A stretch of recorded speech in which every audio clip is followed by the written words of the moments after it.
And we will listen now to Angela Markus from Australia, speaking to us about the situation of young people in Australia.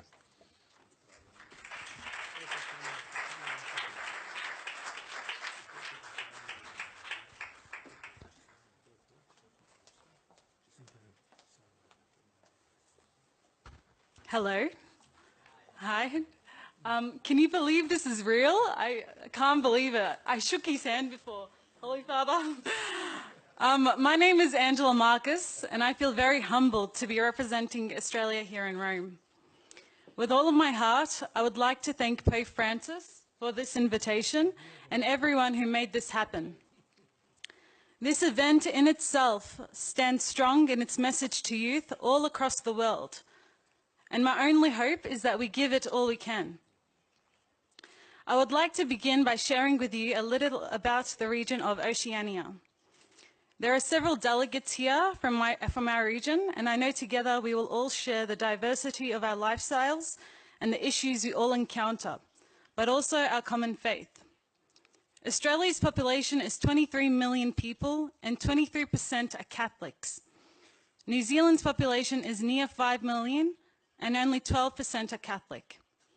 Catholicism is the largest religious group across Australia and New Zealand.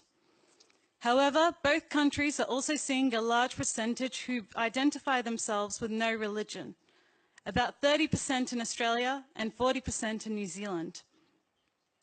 Papua New Guinea has a population of 7 million, and the other 20 major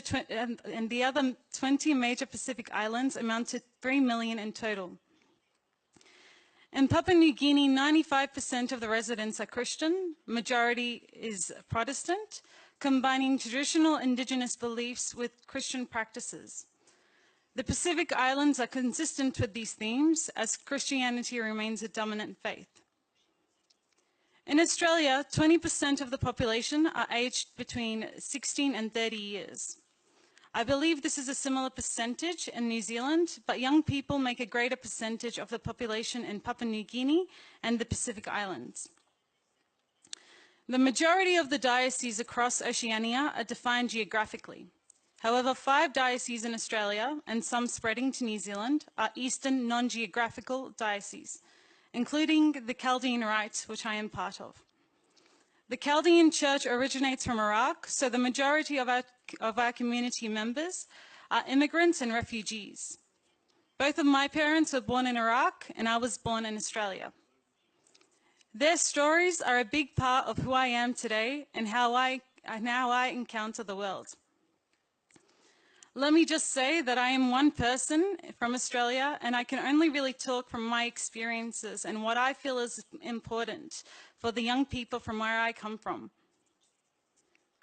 I want to begin with a story which will help me explore the situation of young people in my region and my life. When I was 4 years old at my kindergarten, there were patches of white, yellow, purple daisies planted all along the walls outside. Every day I would pick them out to create a floral arrangement for my mum and for my teacher. And although my poor teacher would kindly ask me to stop cutting down her flowers, the moment I saw those flowers, I just couldn't resist. The simple mind of this 4-year-old just could not fathom the beauty of these small living things. I just wanted to capture it, just for a brief moment, just to hold on to this beauty. My mom still remembers how my teacher would ask me to stop because the flowers would die, but then she would let me do it anyway. They saw how much joy it brought me. In those moments, it didn't matter to them. I feel like God is the same. Sometimes it feels as though we just want to live in the moment, be captured by the beauty and the awe and the truth. But that moment is fleeting. And God knows this, as He has infinite plans to offer us, and yet He lets us follow our young hearts and rejoices in our smallness. So I ask, how can we encounter God through our smallness? How can the church empower us through our smallness to see Him? And in discovering Christ, identify who we are. It is the stories of my family and my faith community that ingrained in me the empathy to understand and reach out to other communities in Australia, particularly the Indigenous community. Indigenous culture is foundational to many of the communities across Oceania region. In Australia, 650,000 individuals identify themselves as Indigenous.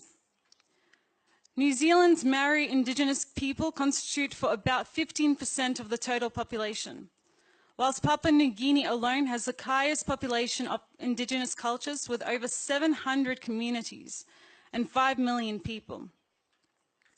Since the arrival of Europeans to the region, Indigenous lives and stories are stories of adversity and trauma.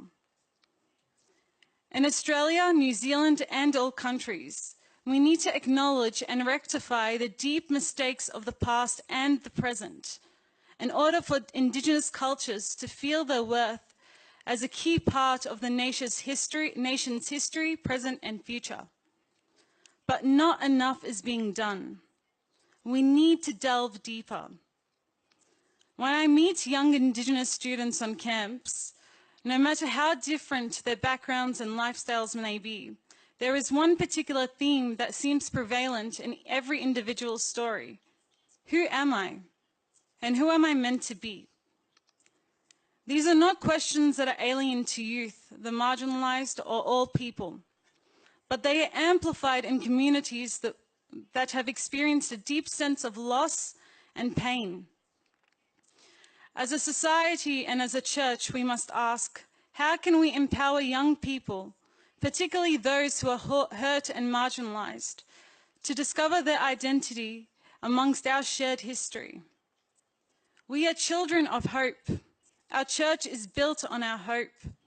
So I feel compelled to ask, how can we be true Christians if we are not present and work to instill hope and dignity in people's lives? The question of who we are is revisited continuously throughout our lives. We are constantly redefining our identity in an ever-changing world. It is therefore important we reflect on how we can accompany young people in their journey to discover their place and value in our society today. Let me use Australia as an example to explore this. Australia is ranked the 9th country with the largest number of people born overseas. People in Australia are from over 190 different countries and 300 different ancestries, each with their own value system, identity, and story, all living on one land. Add the presence of a technology and global connectivity in our day-to-day lives, and you can imagine why it would be so difficult growing up in this culturally loud society to understand and find our identity and voice in the world. Personally, I found it very difficult growing up in an Iraqi community. Who was I meant to listen to, the East or the West? Which path should I take, given that I can virtually take any, unlike my parents who had blockage along the way? All of these questions reduced to one. Why am I here? As youth, we are in need of guidance. Through my interactions with friends, the youth I tutor, and my family, I feel young people are less drawn to seek this guidance from someone associated with the church. There are many reasons, but a consistent one is that youth feel disconnected from the church. Whether it is because they feel divided by an older clergy, unwelcomed for their different ideas and beliefs, or that they don't feel listened to or approached with love and empathy. Youth do not always feel they have a place in church. They need a place where they feel safe, welcomed, and loved. They then can look within themselves and reflect on all of these unanswered questions from a peaceful state of mind in this noisy world. We need to reflect and ask, how can the church provide these people so that these people can provide for the rest of humanity? Mental health, a person's ability to manage their psychological and emotional well-being, is Australia's biggest battle and is growing across the world. Mental health was ranked first in Australia and second in New Zealand as the most significant challenge in the lives of young people in the local pre-synod surveys. Let us be clear, affluence does not equal happiness. There is another side to unhappiness.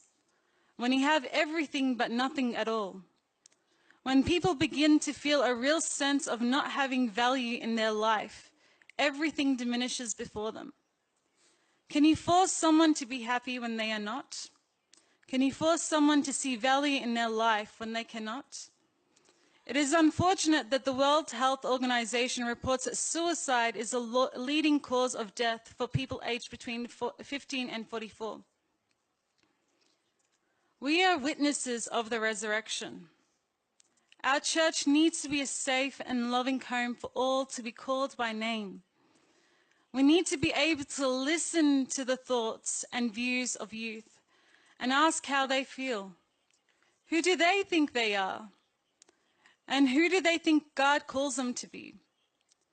We cannot shut our doors when they need us the most. When we find it difficult to extend that compassion and empathy towards young people, we need to stop and ask ourselves, why? For youth experiencing mental health battles in their lives, we need to ask, what can we do as a society and as a church to show them that they are needed, that they are valued, and that their presence and talents are important to the rest of our humanity? Young people's disconnection with the church is exacerbated by significant cultural changes happening around the world. Young people feel that the church is distant and irrelevant in aspects of our humanity, the spiritual and the physical. The recent legislation of same-sex marriage in Australia and in countries all across the world has spurred many different responses. Through all of it, so many young people around me kept asking, why no? Young people are not satisfied with simple answers, or with answers that parents of their parents gave them. Young people are seeking depth. We want and are able to understand the complexity of all of it and be able to have a voice. This includes same-sex marriage, our sexuality, and also the role of women in the church. As a young woman myself from a Middle Eastern culture, I can testify to how easy it can feel marginalized. I know I am equal and just as valued as my male counterpart, but I want all young women to know this and feel empowered by this. It was in Mother Mary's yes that Jesus was brought to life. Women empower the church. We need to feel this sense of empowerment. Why can't the church meet the youth where they are in all aspects of their humanity? In my life, I have been very lucky to lead and be part of occasions that exude with the joy of the youth. When youth feel they are part of something, they give the world a part of themselves, and their joy is contagious. Young people need to be heard so that the church can always be a place of warmth and love. We can accompany them through their hardships and histories and through vocational discernment by speaking courageously and with sensitivity on the challenging issues of our time, and by seeing the true value and worth of young people. We young people have something to offer the church, something special and unique in our smallness that cannot be found anywhere else. It is our spirit to follow the heart courageously.